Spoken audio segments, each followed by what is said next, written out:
Elles représentent 52% de la population congolaise. Les femmes sont plus nombreuses que les hommes, 48%.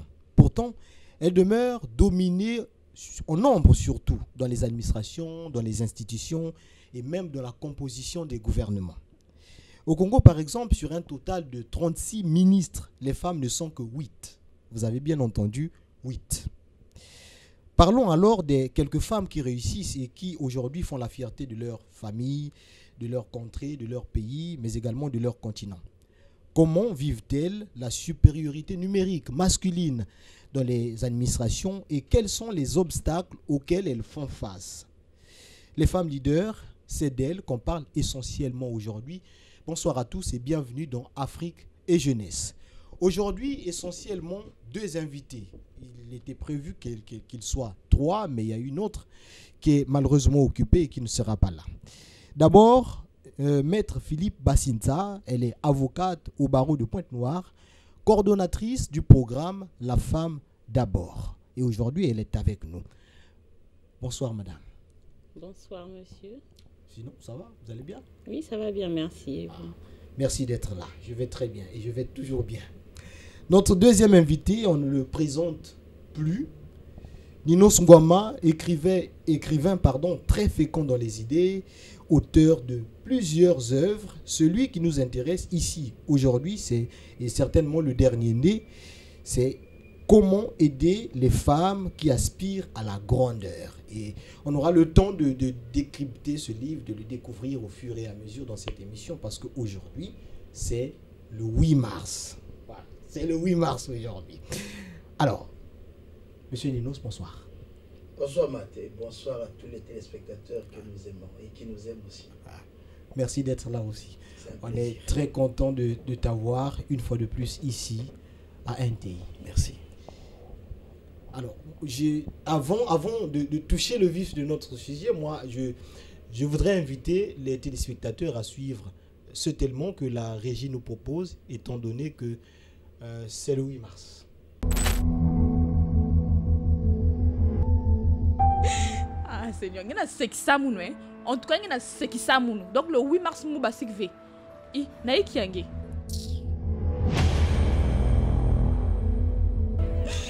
Te fatigue pas. Donne-moi ce que je t'ai demandé et puis c'est tout. Mais je n'ai rien à te donner. C'est ce qu'on va voir. Elle me parlait aussi des conditions des femmes dans les prisons de notre pays. Ah, tu vois, pendant que les autres changent le monde, certaines femmes se battent encore pour une bière et un pagne. Un bout de tissu est loin de ce qui peut changer la mentalité des gens. Eh, j'espère que tu lui as pas donné l'argent. Non. Tu dormiras ici jusqu'à ce que tu trouves une solution. Oh. Mais donne-moi au moins un drap. La drap, il est souple là, quoi.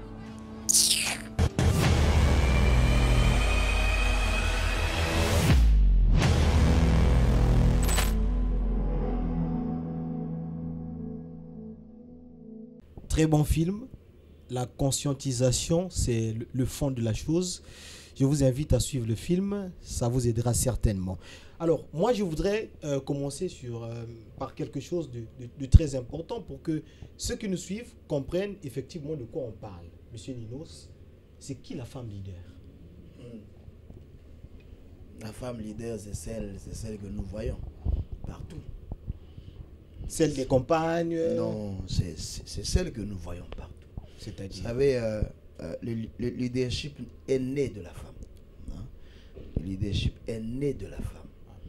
Il n'y a pas quelqu'un qui porte le leadership comme la femme. Il y en a pas. Vous apprenez quelque chose aujourd'hui, mais oui, de la femme. Le lieu exact même de la naissance de toute l'humanité, c'est la femme. C'est pas oh non, tu es né à Makelekele, tu es né à Luandili. C'est la femme qui est mère de l'humanité. C'est la femme qui est leader. Vous savez, un principe simple. Même si tous les hommes se mettaient ensemble là pour dire non, nous sommes très forts, prendre un être humain, 9 mois, dans ton ventre. Tu sais quand tu as piétiné une pointe, tu vois comment tu es mal à l'aise, non? Juste une petite pointe ou un chic qui est dans ton pied, tu as envie d'alerter l'humanité. Mais la femme est l'unique être qui peut porter un corps étranger, sinon un Dans ou son deux, organisme. ou trois, ou quatre dans son ventre pendant 9 mois. Allez-y réfléchir, vous allez comprendre c'est quoi le leadership. C'est ça. C'est ça. Bien. On a compris. Un peu philosophique, mais il y a assez d'explications là. Maître, Ben, c'est qui la femme leader? tout d'abord, je tenais à vous remercier pour cette invitation renouvelée, pour me permettre de nouveau d'avoir une tribune pour discuter d'un sujet aussi important. Et aussi aujourd'hui de me retrouver en face d'un homme qui vraisemblablement porte la cause de la femme en lui. Ça, c'est clair. Voilà, et je pense qu'il n'a pas... Et je sens que vous allez vraiment vous entendre. Je pense que nous allons vraiment être très complémentaires dans nos interventions, à moins que je me trompe. Déjà, je le rejoins de prime abord. Il a pris un exemple que je qualifierais, entre guillemets, de très terre-à-terre. Parce que la femme leader, au-delà des grandes définitions que nous pouvons rencontrer, mais je pense que c'est une femme qui, dans la définition qu'il a apportée, que je vais donc compléter aussi par mon intervention, en prenant le cas même de la femme que nous sommes par son essence, qui porte 9 mois, une vie, sinon des vies. Voilà, et avec tout ce que ça comporte comme aléa, ça résume tout simplement les qualités d'un leader en ce que la femme, elle est déjà pleine d'empathie. La femme dans son foyer, elle gère une équipe. Et une équipe, c'est quoi? Le mari, les enfants. Et quelquefois, ça va même au-delà des enfants. On accueille les frères, les sœurs, et on est obligé de gérer toutes ces personnes et de se poser quelque part aux côtés de l'homme, mais en réalité, nous sommes des leaders déjà en commençant par la cellule, par le noyau familial. On n'a pas vraiment l'impression que vous ressortez ce côté-là, le côté leader que vous avez. Vous me le confirmez aujourd'hui, d'accord, mais on a l'impression que vous-même aussi, les femmes, vous ne savez pas qu'il y a ce leadership-là en vous. C'est vrai qu'il y a très peu de femmes qui en sont conscientes. Parce que déjà, il faut être conscient de savoir que l'on regorge en soi des qualités d'un leadership. Peu de femmes en sont conscientes, je pense même peu de femmes congolaises. Encore faut-il déjà savoir quelles sont les qualités requises ou sinon pour être une femme leader, ou sinon pour se définir comme une femme leader. Certaines les ont, mais n'en sont pas conscientes de telle sorte que, à telle enseigne qu'elles ne le développent pas suffisamment. Comme il y a à l'inverse, et ça c'est là où le bas blesse, parce que la proportion est infime de ces femmes qui en sont conscientes et qui se démarquent en tant que femme leader dans notre société congolaise, et même on va dire aujourd'hui à travers le monde, ça se voit dans les représentations. Vous l'avez dit dans votre propos introductif, voilà, au sein du Parlement, même si la progression des femmes qui occupent ces postes à responsabilité ou sont considérées comme leaders a augmenté, mais ça reste toujours marginal par rapport aux hommes. Et je pense que c'est par rapport à ces femmes-là qui le savent, qui en ont pris conscience. C'est déjà un bon pas. Et après, nous devons aussi au-delà de le cultiver, de le développer, il faut le revendiquer aussi. Et la femme qui nous regarde actuellement à la maison se dit, oui, je suis leader, c'est bien, je suis leader. Mais leader, sauf si je me trompe, ça impose certaines responsabilités, ça impose de jouer un rôle. Quel est le rôle que doit jouer une femme leader? Est-ce que c'est juste qu'on s'appelle leader parce qu'on s'occupe d'un mari, parce qu'on s'occupe des enfants, parce qu'on gère une maison, parce qu'on est capable de porter une femme 9 mois dans son ventre et qu'on s'appelle leader? Est-ce qu'on a un rôle? Il faut jouer un rôle pour qu'on s'appelle vraiment leader. Bon, sur cette question, je vais laisser la place à mon collègue qui a écrit un livre là-dessus, et puis je vous dirai mon avis. Je serais curieuse de connaître son avis en tant qu'homme. À mon avis, ce n'est pas le simple fait de naître bien femme. Sûr. Je suis née femme, donc je suis leader. Il y a un rôle qu'on doit jouer. Il y a une posture. Vous savez, M. Matt, je vais vous dire ceci. Le monde parfois n'est pas défini par des très grandes philosophies. Ouais. Vous savez, tous ceux qui ont influencé le monde sont partis des analyses simples, des faits simples, quelquefois qui ont laissé les autres réfléchir. Nous sommes déjà dans une génération très démissionnaire en matière de réflexion. Ça, c'est clair. Donc, du coup, l'abrutissement devient un genre, ça devient une qualité. Il grandit. Hein. Et quand on dit aujourd'hui femme leader, il faut regarder le leadership dans toutes ses facettes. C'est ça, c'est clair. Parce que le leadership en soi veut dire simplement l'art d'influencer. On peut influencer négativement ou positivement. Tout comme positivement. Oui. Nous avons des femmes qui aujourd'hui inspirent négativement. Ça veut dire qu'elles ne sont pas source d'inspiration pour booster les autres, pousser les autres à bien faire. Mais il y en a d'autres, quand vous les voyez, elles sont instruites, elles sont intellectuelles, elles sont capables, chefs d'entreprise, ainsi de suite. Quand je suis parti du simple fait en disant que la femme est mère, vous, monsieur Matt, vous ne pouvez pas comprendre de quoi je parle. D'accord. Oui, vous ne pouvez pas comprendre. Bon. Parce que cette expérience, jusqu'à la fin de votre vie, vous ne l'aurez jamais. Donc, il faut à la base répartir. Bon, il y a aussi des femmes frivoles qui, le fait de trop pomper, ça ne leur dit plus rien. Mais à la base, c'est l'un des mystères que jamais on ne peut expliquer. Ok? C'est-à-dire, elle est faite avec les capacités de supporter la vie. Non seulement de supporter la vie, de porter la vie et de donner la vie. Voilà le grand mystère de la femme. Oui, à ce niveau, on est d'accord. Donc, quand nous disons femme leader, il faut maintenant aller au fur et à mesure. Oui. C'est avec vous que nous allons discuter autour de ces facettes-là. Nous étions en phase d'introduction et maître, déjà c'est très intéressant, elle a évoqué déjà beaucoup de points qui sont intéressants à retenir sur la femme leader. Mais la femme leader, aujourd'hui pour moi, il faudrait qu'on fasse la promotion déjà de ces femmes qui tiennent le monde sans avoir été à l'école. Vous savez, moi, permettez l'expression, je fais la promotion de l'autodidactisme. Hein, je suis un autodidacte. Aucune école de ce monde ne peut s'approprier de moi. Tel collège, tel lycée m'a reçu. J'en connais pas. Donc, du coup, moi je me dis, il y a des femmes qui aujourd'hui inspirent, mais qui sont parties de rien. Ces femmes qui ont éduqué des hommes, qui deviennent des cadres dans la société. Je prendrai le cas de ma propre mère. Ma mère, ne sachant ni lire ni écrire, savait que l'école était une voie par excellence pour réussir. Et chaque fois quand mes frères, et déjà l'école primaire quand j'ai fait, quand nous revenons à la maison, ma mère avait déjà le souci de prendre les cahiers. Et vous savez, elle lisait les cahiers comment? À l'envers. Elle lisait les cahiers à l'envers. Elle ne sait pas que là, c'est à l'envers. Mais, et pourtant, cette femme, d'un niveau d'études CE1, n'a aucun enfant dans la rue, aucun enfant braqueur, aucun enfant chanvreur.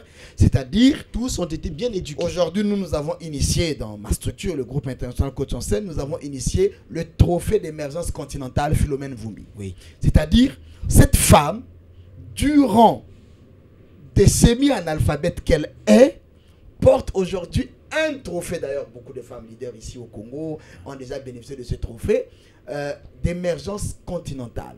Une femme qui est considérée comme parmi les femmes investisseurs au féminin au fur et à mesure. Il y a le leadership qui peut venir de l'instruction, des responsabilités, qui peut venir du foyer, qui peut venir des différents rôles qu'on peut demander, qu'on peut donner à la femme de jouer. Mais sinon, la femme en elle-même, elle a un premier rôle qui a été donné par Dieu.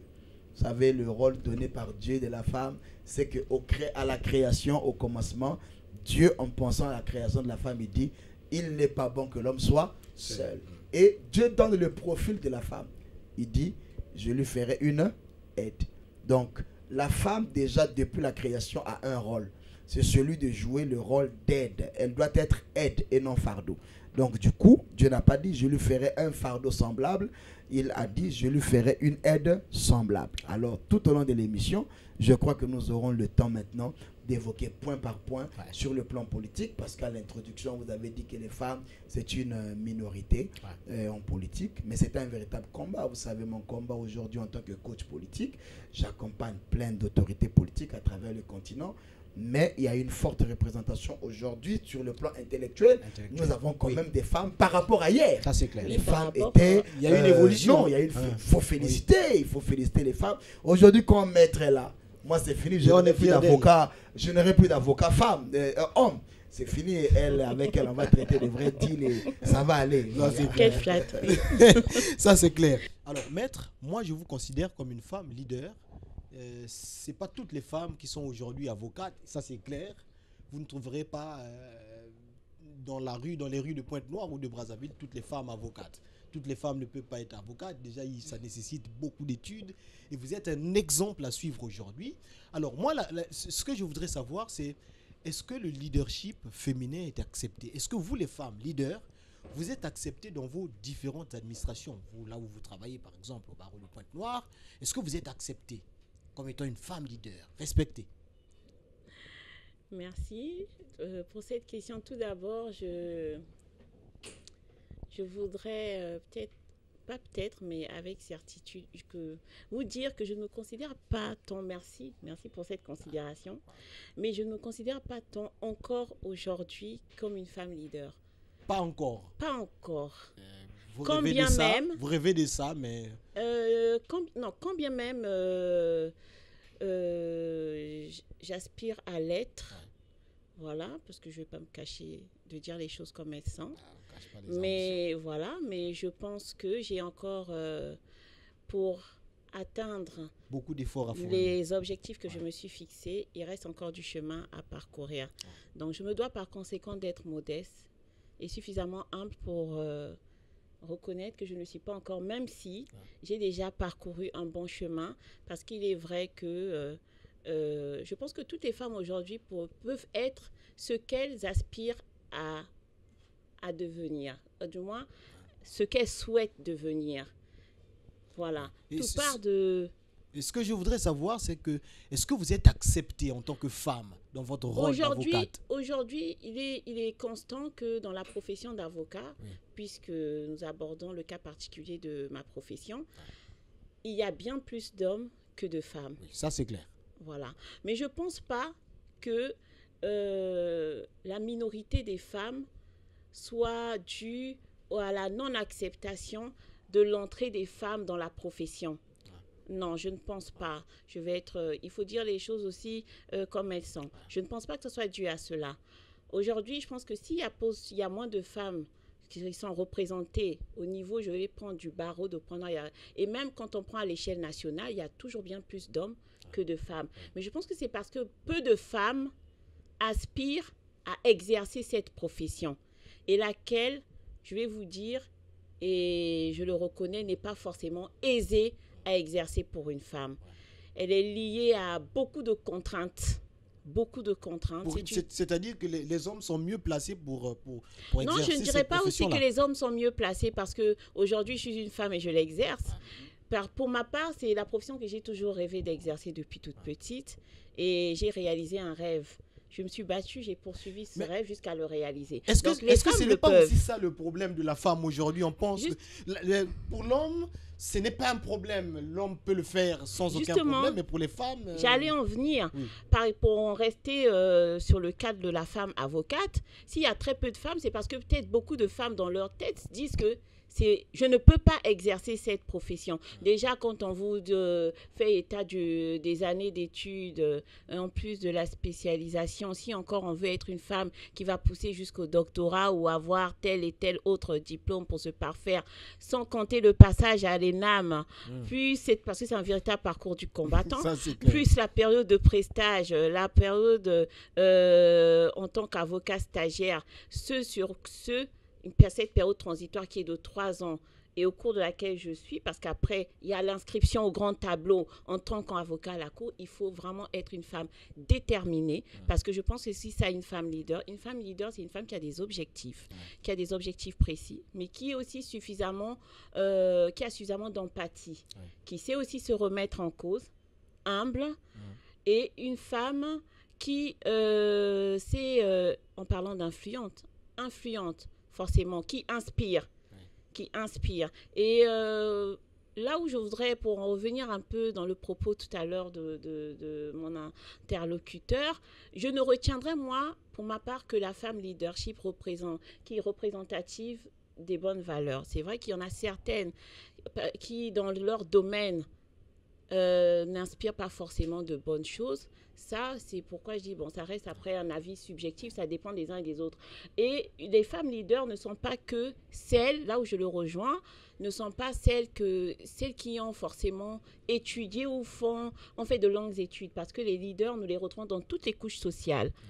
En agriculture, on peut retrouver des femmes qui œuvrent dans le domaine agricole, mais qui sont leaders dans leur domaine, qui ont cette capacité à fédérer autour d'elles et à inspirer. Et vous, là où vous travaillez, on vous accepte? Ben oui. Vous vous sentez bien à l'aise? Je me sens très bien dans l'exercice de ma profession. Après, bien sûr, on peut ne pas plaire à tout le monde, mais en tout cas, je peux vous dire et vous affirmer avec certitude que mes confrères, pour ma part, ne m'ont jamais empêché d'exercer ma profession. Et jusque-là, je n'ai particulièrement pas rencontré d'animosité quelconque. Même avec les clients? Avec les clients, certains clients peuvent être surpris. Ils sont surpris, ou je vais vous dire à quelle enseigne ou à quel niveau ils peuvent être surpris. Ils sont généralement surpris lorsqu'ils rencontrent un petit bout de jeune femme, entre guillemets, parce que je ne suis pas très grande de taille. Quand je parle de petit bout, c'est en termes de taille. Un petit bout de jeune femme, assez jeune, et qui sort entre guillemets, de sa bouche des choses très, très intelligentes. Ils se disent, c'est en cela qu'ils sont surpris. Mais je regrette, c'est plutôt déconsternant de constater qu'au XXIe siècle, il y ait encore des hommes ou des personnes qui soient surprises de rencontrer des femmes, tous les bords confondus, intelligentes ou capables de progresser, d'œuvrer, de poser des actes, de sortir du lot. Ça existe partout. Et parmi les clients, il n'y a pas, je veux dire, ceux qui arrivent, qui disent, ouais, elle me plaît celle-ci. Écoutez, bon, je suis une femme, là c'est la femme qui va parler. Bien sûr, vous tombez, on tombe toujours sur certains qui peuvent avoir un petit écart de langage, mais croyez bien que pour ma part, j'ai les mots suffisamment adéquats pour recadrer les choses. Voilà, parce qu'il faut rester et demeurer professionnel. Le client, il vous abordera de la manière, avec le professionnalisme avec lequel vous l'abordez en même temps. Et maintenant, je vais me tourner vers l'écrivain, M. Nino Sungwama. Vous promenez un peu partout. Je veux dire, ici au Congo, vous passez un peu dans les administrations, ici et là. Vous allez aussi à l'extérieur, en Guinée et un peu partout. Est-ce que vous faites certainement des analyses? Je vous connais vraiment dans ce domaine-là. Quand vous essayez d'analyser la situation, est-ce que vous vous rendez compte que la femme est aujourd'hui acceptée dans les administrations, ou il y en a encore ce côté-là, mais qu'est-ce qu'elle fait là, cette femme, qu'on soit encore surpris aujourd'hui au XXIe siècle de constater qu'une femme est directrice, qu'une femme peut être premier président d'une cour, qu'une femme peut être procureur. Est-ce qu'il y a encore ce côté-là? Est-ce qu'elles sont maintenant acceptées? Bon, depuis la nuit des temps, je pense que c'est une guerre des conceptions. D'abord, il y a la guerre des conceptions, il y a aussi des préjugés, il y a aussi la guerre des religions. Vous savez que tout ça, c'est aussi culturel. C'est aussi culturel. En termes d'acceptation, il faut le loger dans plusieurs orbites pour savoir où se trouve le problème. Il y a, par exemple, en Sierra Leone, non, qu'est-ce que j'ai dit? Il ne faut pas que je dise des bêtises.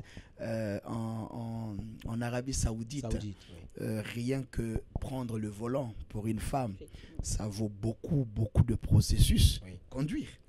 Vous voyez, et pourtant, conduire dans nos sociétés aujourd'hui, ce n'est plus un tabou, c'est plus un problème.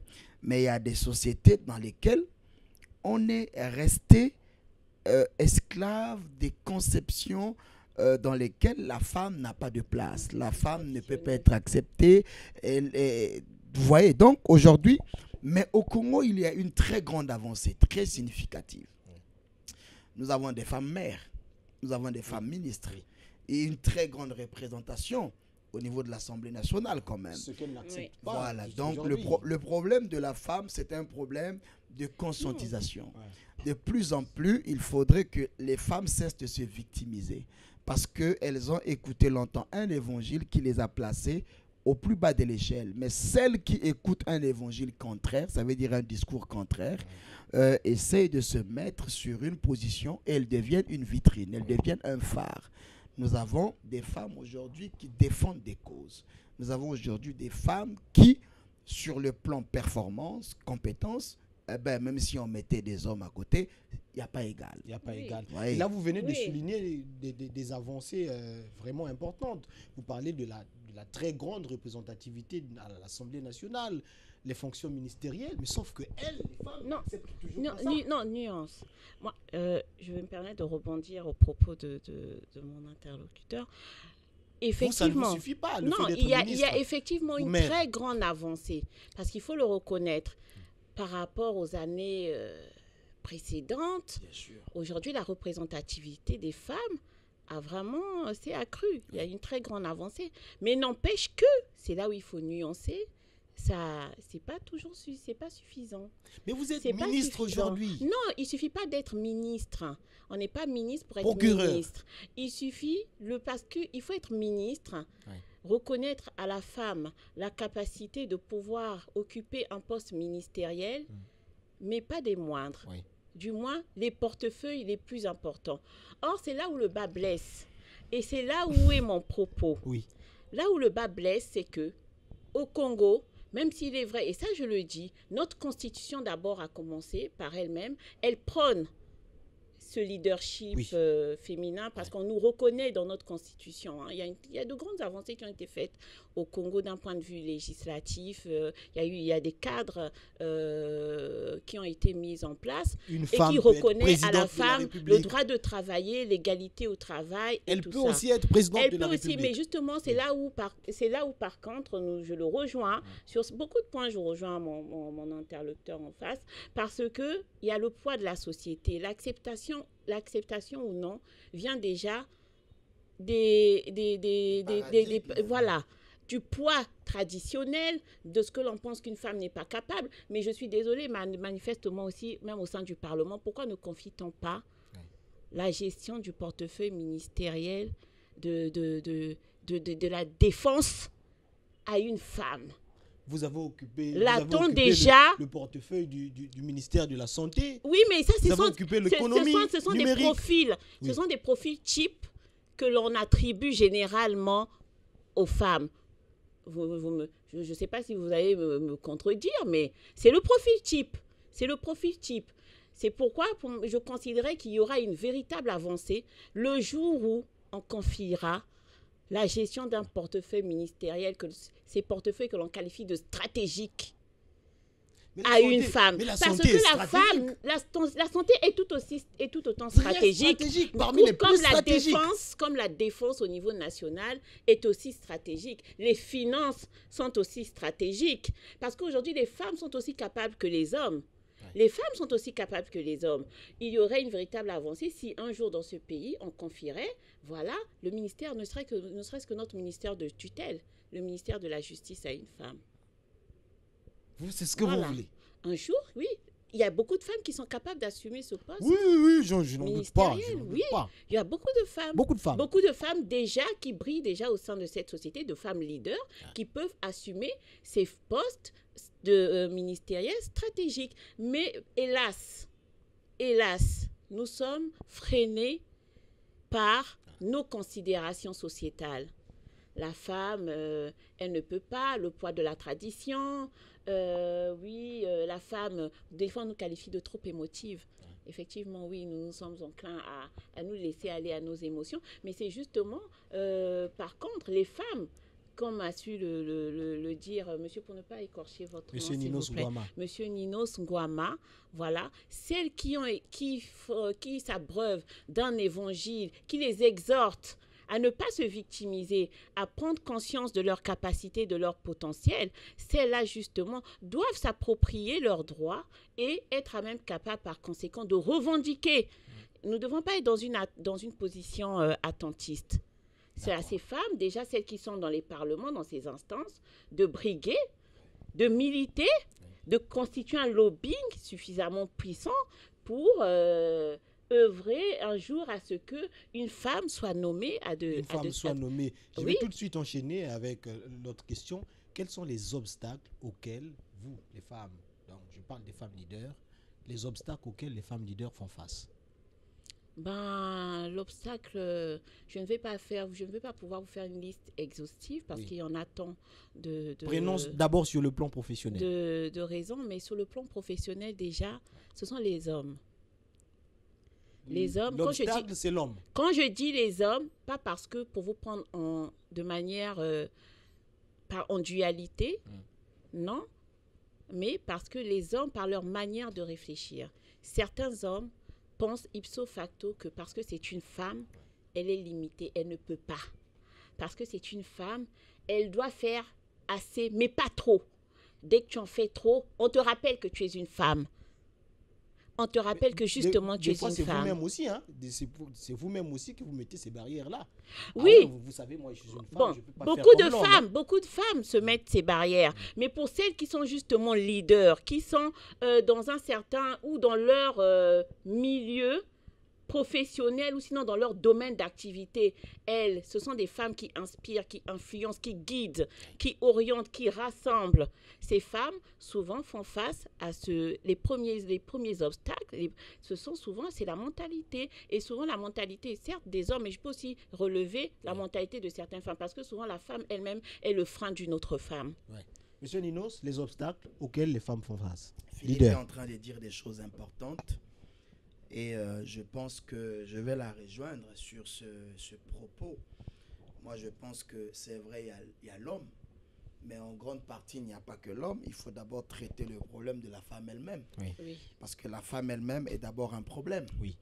Vous savez, la manière dont on se définit, la manière dont on se voit, on se projette.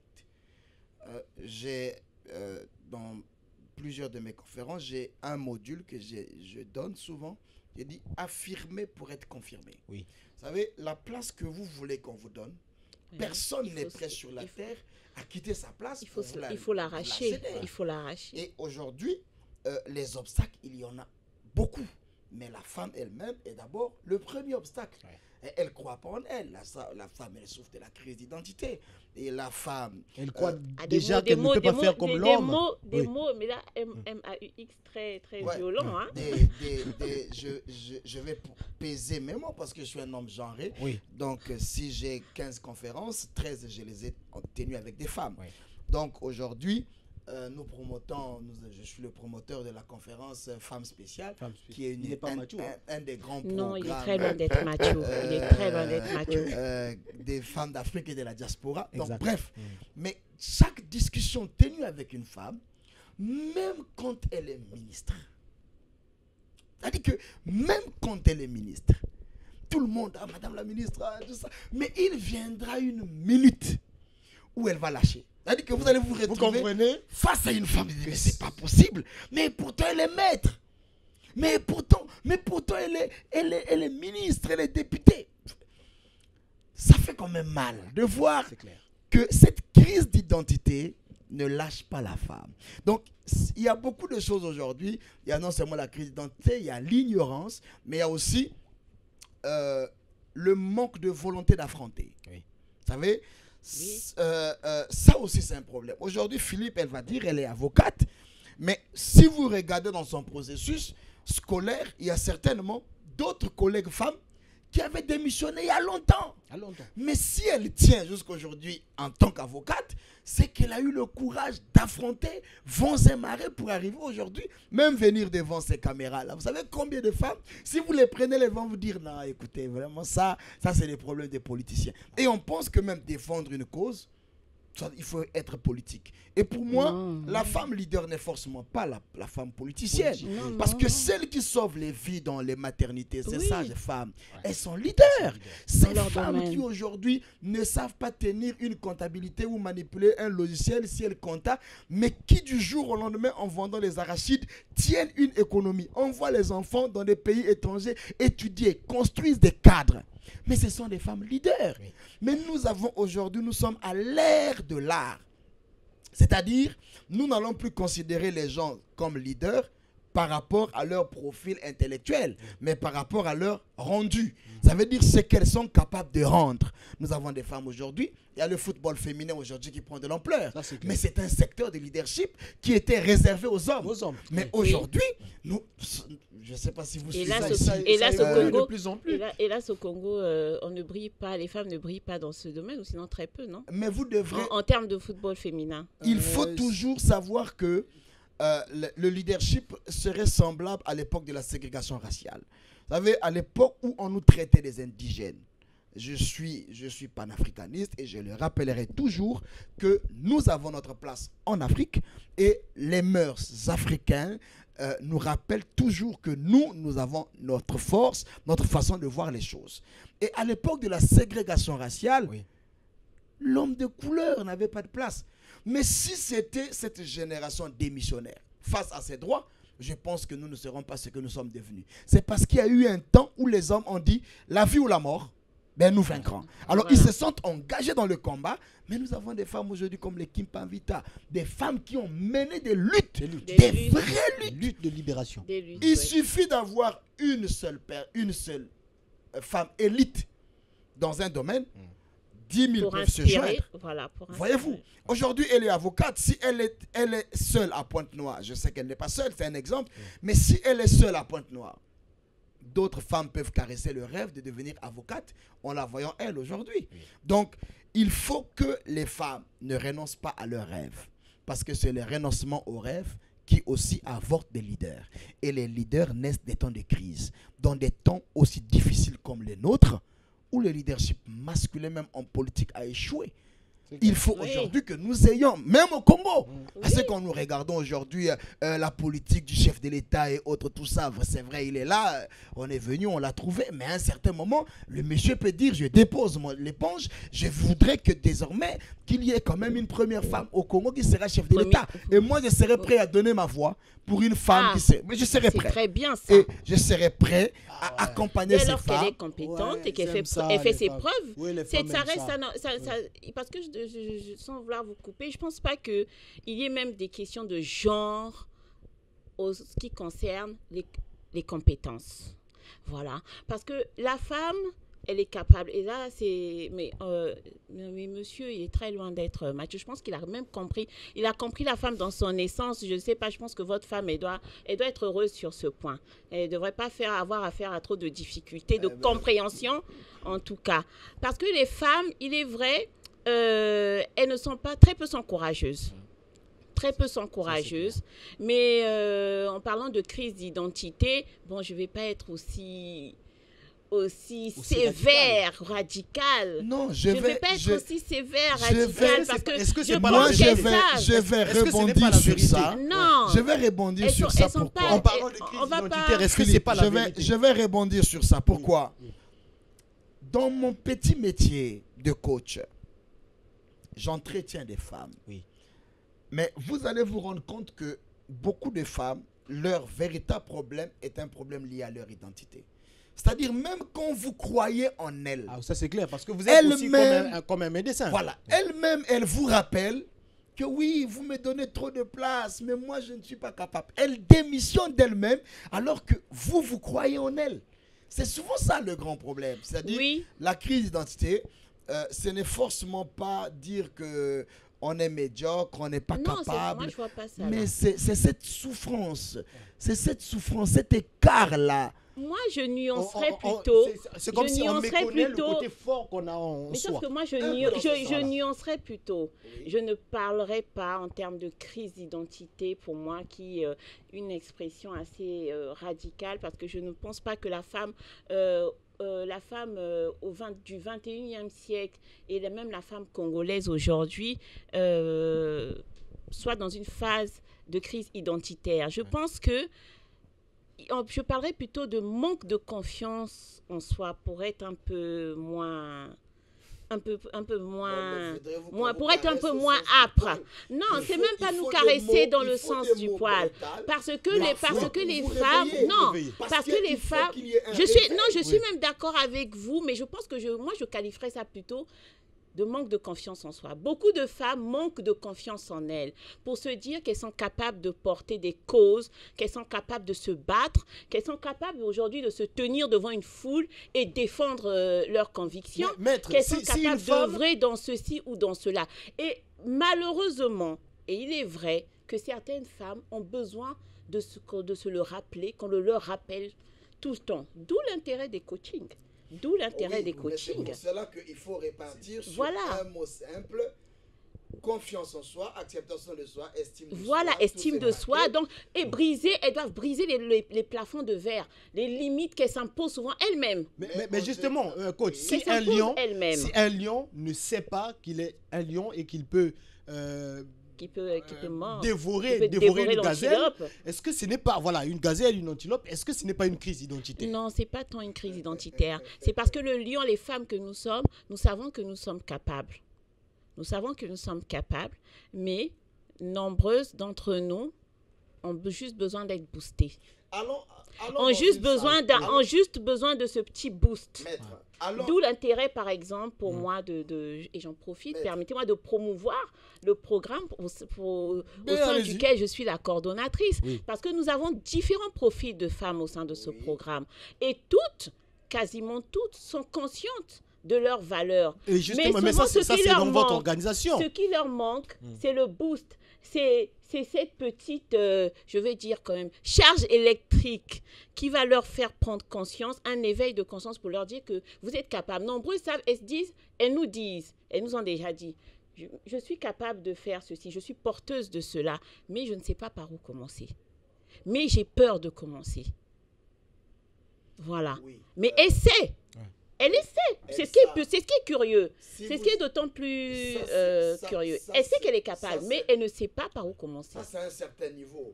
Vous rentrez dans une salle de conférence, comme nous en avons l'habitude. Vous avez 100 femmes dans votre salle de conférence. Oui. Vous avez 100 participants, et parmi lesquels il y a des hommes et des femmes. Souvent, la plupart du temps, quand on fait circuler le micro dans la salle, ce sont des femmes. C'est lesquelles qui réagissent le plus? Oui, ce sont des femmes. Les femmes ou les hommes? Non, moi, à celles que j'ai assistées, en tout cas en grande majorité, les femmes étaient très réactives. J'ai l'impression qu'on n'a pas toujours les mêmes réalités ici. Les femmes étaient très réactives. J'aimerais bien assister, mais je vais aussi vous inviter dans la plupart de nos réunions, et vous allez vous rendre compte que c'est quand même quelque chose qui pèse. Alors nous, notre objectif, c'est de pouvoir encourager les femmes. C'est de leur montrer que la voie est déjà ouverte. Oui, il faut prendre ses responsabilités en main. Voilà. Il faut pas attendre qu'on vous dise toujours écoute, c'est la meilleure passe en or, viens dribbler. Non, il faut se dire le ballon, il est déjà tiré par le gardien, il est dans l'espace. Alors moi, je vais me positionner, si c'est la tête ou la poitrine ou le pied, je vais poser l'essentiel que j'ai le ballon et jouer mon rôle. Donc c'est souvent le plus grand travail qui reste à faire.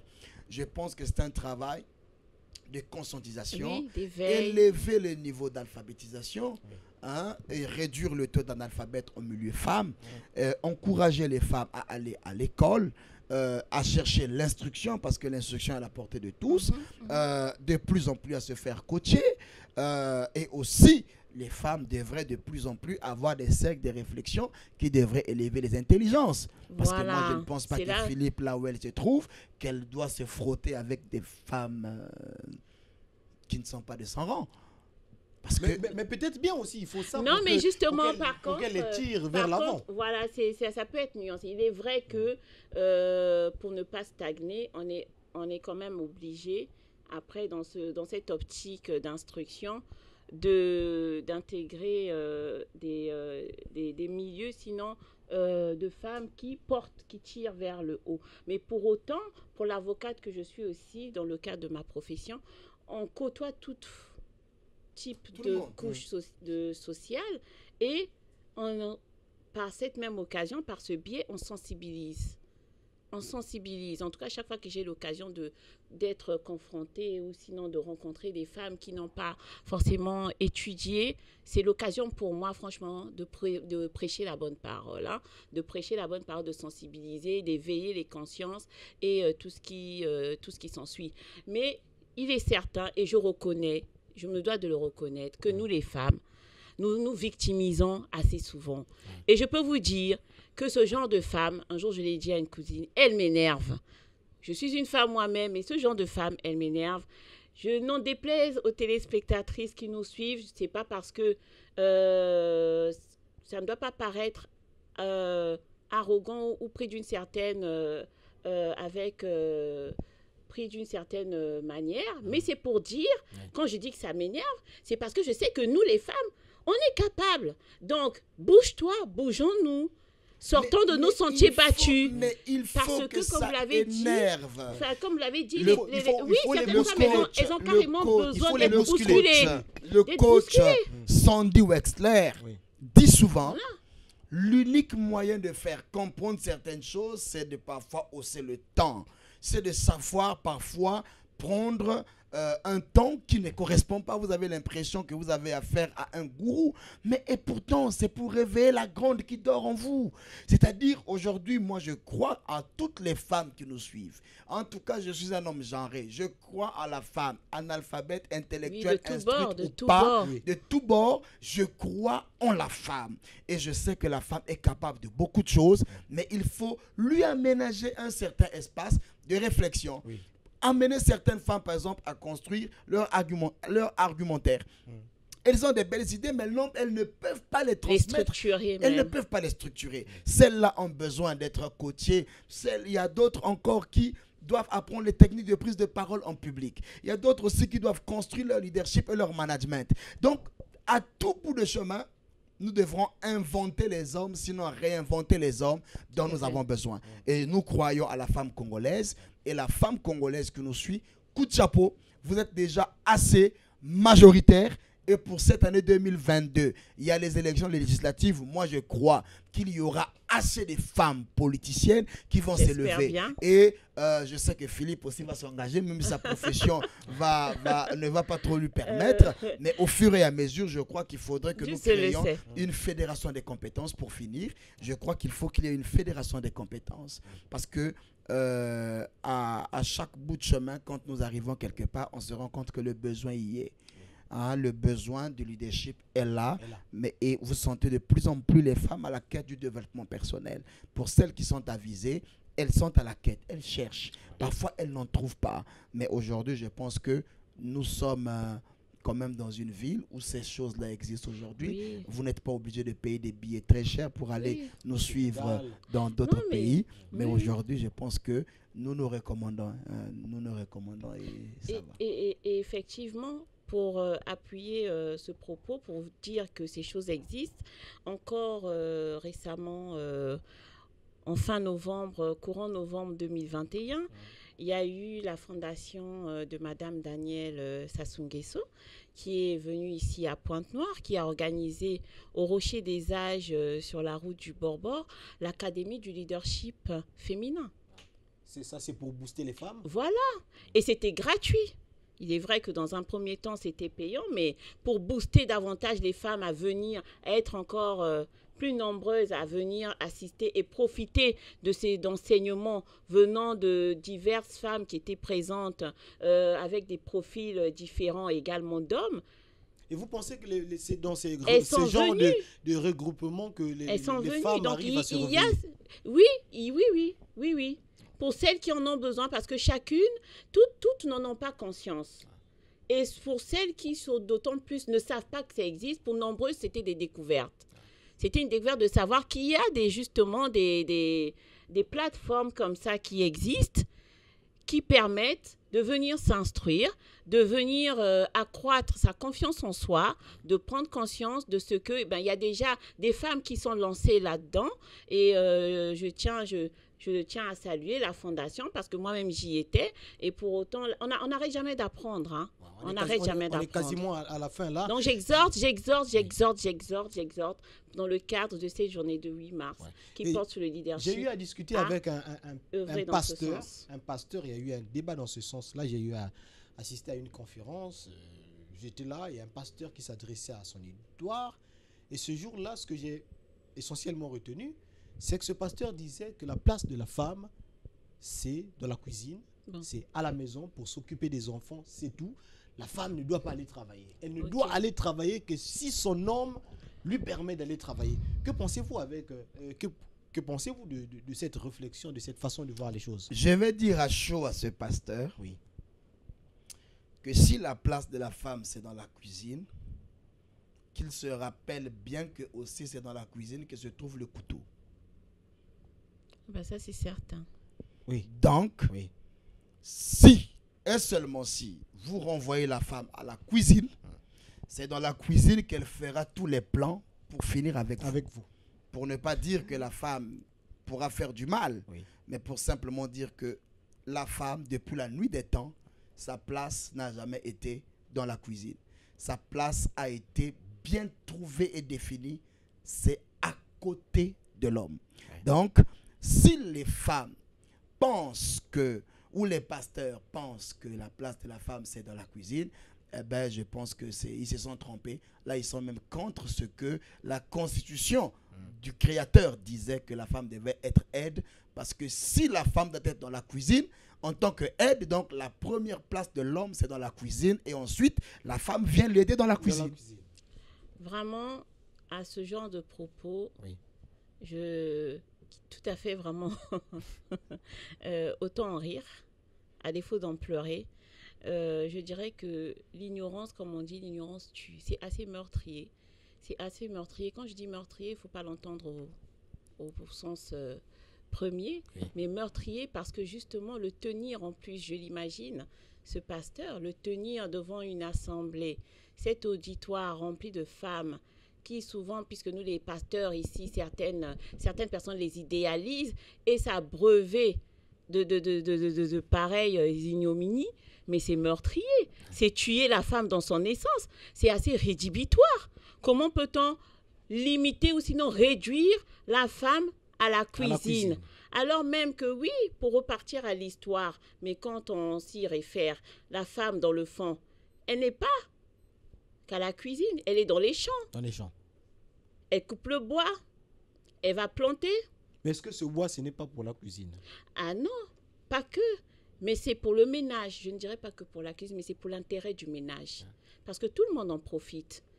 Le mari prend l'eau chaude, le lait, les enfants, tout le monde. Mais la femme, aujourd'hui, elle ne peut pas être réduite. Elle coud le vêtement. Quand on coud le vêtement, ce n'est pas dans le foyer. On dit elle vend les chemises. Ok, c'est-à-dire elle exerce une activité commerciale. Et les critères, même, puisque c'est un pasteur, je répartirai dans la Bible, il n'a qu'à lire Proverbe 31, le verset 10 à 31, il va comprendre que la place de la femme, ce n'est pas dans la cuisine, parce que la femme vertueuse a une place en tant que femme professionnelle, entrepreneur. Voilà. Et voilà, femme professionnelle et entrepreneur. Femme professionnelle et entrepreneur. Deux étiquettes, deux casquettes, je pense, qui représentent bien aujourd'hui les femmes au 21e siècle. Cette femme de 2022 qui se veut ambitieuse, mais aussi aux côtés de son homme. J'ai beau être avocate, je suis une femme mariée, je suis aux côtés de mon homme. Quand il faut faire la table, je fais la table, je cuisine, je prépare. Mais je ne peux pas et je n'accepte pas d'être réduite à être à la cuisine, à te faire à manger parce que je vaux bien plus que cela. Sinon, comme il a dit en face, qu'est-ce qui va se produire? C'est que je vais me rebeller, surtout lorsque je sais ce que je vaux. Eh bien oui, je finirai par prendre le couteau. Prendre le couteau, comme on a dit, c'est pas pour tuer, non, mais prendre le couteau, pourquoi? C'est à commencer par des actes de rébellion. Et il s'en suivra quoi? Les actes de rébellion. Des déséquilibres. Oui. Et ça, c'est clair. On ne peut pas, c'est comme emprisonner un oiseau capable de voler dans une cage. Dire que la femme, sa place est dans la cuisine. Vous voulez emprisonner un aigle?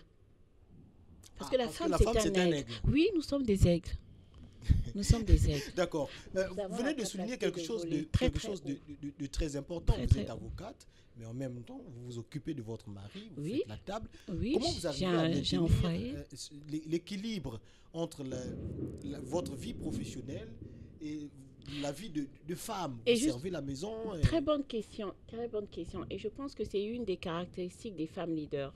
Les femmes leaders qui sont pleinement accomplies, parce que moi, je poursuis encore cet objectif, mais je le suis. J'ai cette essence en moi, mais la capacité des femmes leaders, c'est justement pouvoir, avec leur empathie, pouvoir mener de front aussi bien leurs ambitions. Est-ce que quelque part, maître ne faillit pas? professionnelles et l'équilibre du foyer. Mais ça ne peut marcher justement qu'avec à ses côtés un homme suffisamment éclairé pour accompagner sa femme ou son épouse ou sa conjointe, sa concubine, peu importe son étiquette, dans cette démarche. Tout dépendra aussi de l'homme qui est avec elle. Parce que je peux vous dire, l'exercice de la profession d'avocat, c'est vraiment pas du tout aisé. Est-ce que quelque Voyez-vous, part, Philippe ne faillit pas? non, en aucun cas je En faillis. en essayant d'équilibrer les deux côtés. En aucun cas je faillis, bien au contraire, en aucun cas je faillis, parce que j'assume pleinement mon rôle de mère, j'assume pleinement mon rôle d'épouse. Ça vous arrive de Et- passer toute la journée au boulot? Oui, ça Pour ne arrive. rentrer que le Mais soir. croyez bien que je m'organise en conséquence derrière. Aujourd'hui, ça ne veut pas dire qu'être une femme entrepreneur, être une femme professionnelle, cette femme est incapable de gérer son foyer. Vous pouvez bien passer, en raison de contraintes professionnelles, toute la journée au bureau, mais pour autant, vous êtes assuré de ce que votre mari a mangé ou avoir pris le temps d'aller vite fait passer du temps à table avec votre époux et ensuite repartir, prendre le relais avec vos obligations professionnelles. Dans notre cas, par exemple, nous avons des audiences correctionnelles. Lorsqu'elles commencent, et de toute façon, toute audience en général, vous savez l'heure à laquelle elle commence, mais vous ne savez pas l'heure à finit laquelle très ça se tard. termine.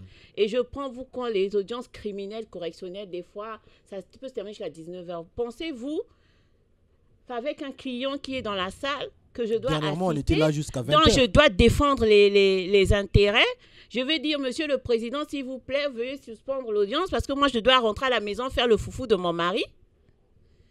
Mais il faudrait que j'ai à mes côtés un homme suffisamment compréhensible, suffisamment éclairé pour m'accompagner dans cette démarche et comprendre que, Ah, sinon, il va se à fâcher, hein. défaut de ne pouvoir être là, moi-même faire le foufou à midi ou dresser la table, que je puisse embaucher une aide ménagère Mais ça va demander pour des moyens pouvoir après. faire. Mais on ne fait pas d'omelette sans casser les œufs.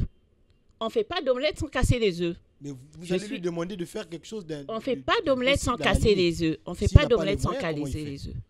Ben écoutez, si vous êtes aujourd'hui une femme qui travaille, ben écoutez, je conçois bien qu'une femme qui travaille mette aussi la main à la poche. Hein.